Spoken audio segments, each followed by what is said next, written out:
So when we mention a family constitution, what is that? Well, simply put, a family constitution is a written agreement that establishes how a family will govern itself, communicate, make decisions, and prepare future generations. Ideally, the family constitution addresses the two largest drivers of wealth dissipation. First is trust and communication. Activities that will be governed in the constitution will include formal communication processes, possibly a family council for governing the family enterprise, and regular family meetings treating them as shareholders. Second is preparing heirs. The family constitution will set forth, if not the processes, then the philosophy that one of the duties of the family is to educate, develop, and instill a culture of stewardship among members of upcoming generations so that they are prepared and are committed to perpetuating the family enterprise in future generations. The key to risk management in this environment is to focus on resilience, continuity, and protection. Resilience means that the family enterprise will be well positioned to absorb the shock, including, and it should be noted that transition from one generation to another is a shock. Whether that transition happens in an orderly fashion or if it happens suddenly and unexpectedly, it is going to be a shock to the enterprise, even under the best of circumstances, which means that continuity is key. To minimize the impact of that shock, planning the handover minimizes the risk that any kind of disruption will become fatal to the enterprise. And finally, family businesses invest in protection mechanisms that prevent any disputes, either internally or externally, from becoming an existential threat to the enterprise. The bottom line is that families don't lose their wealth because they lacked opportunities. They lose it because they lacked the governance systems necessary to survive their own success. Manage for resilience, strive for growth, and prepare for transitions. A family constitution doesn't have to be long. After all, the United States Constitution is only about 20 pages in length, but we have found that the most successful family constitutions contain this table of contents. First, the mission and purpose. Why the family should continue to own the business and why it's an important element of the family's success going forward. Second, values. What are the principles that are going to guide decisions? No constitution can prepare for every decision point that's going to come along. Therefore, it is necessary to set forth a series of guiding principles that can give future decision makers the best opportunity to make the kinds of decisions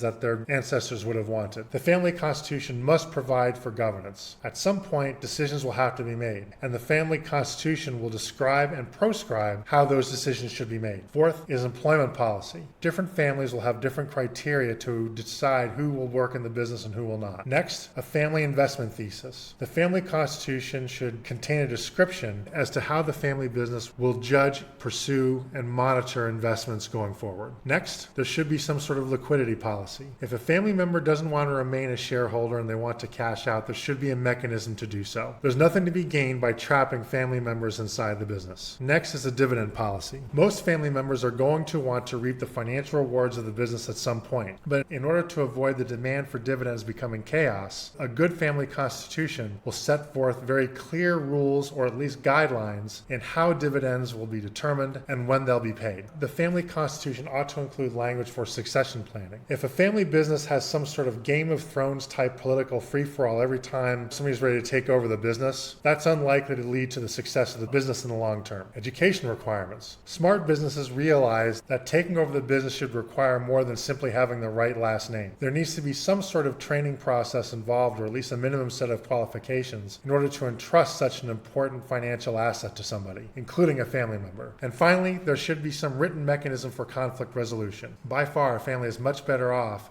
when they resolve conflicts internally rather than having multiple parties in the family lawyer up. In those cases, the only winners are the lawyers. The family constitution can pull two of the three levers that we discussed. It can help manage and contain family conflict. A constitution can constrain the desires of some family members to try to force a liquidity event. A family constitution will almost by default improve upon poor governance. A family constitution will help resolve shareholder disputes before they can become problematic. And a family constitution will provide a mechanism to ensure heir preparedness as the company is passed on from generation to generation. A family constitution cannot, however, mandate strong investment returns, although it can provide some guiding principles that should move the family enterprise toward that goal. So the family constitution ought to be thought of as a risk management tool. In terms of family conflict, the family constitution will provide for communication protocols and possibly even a family council so that there is collaboration in key decision-making exercises for the family. The family constitution can reduce reduce the risk of ownership fragmentation over time by creating transfer restrictions. The family constitution can reduce the pressure for liquidity by creating buy-sell mechanisms. Again, if a family member wants to get out, there's nothing to be gained by forcing them to stay in.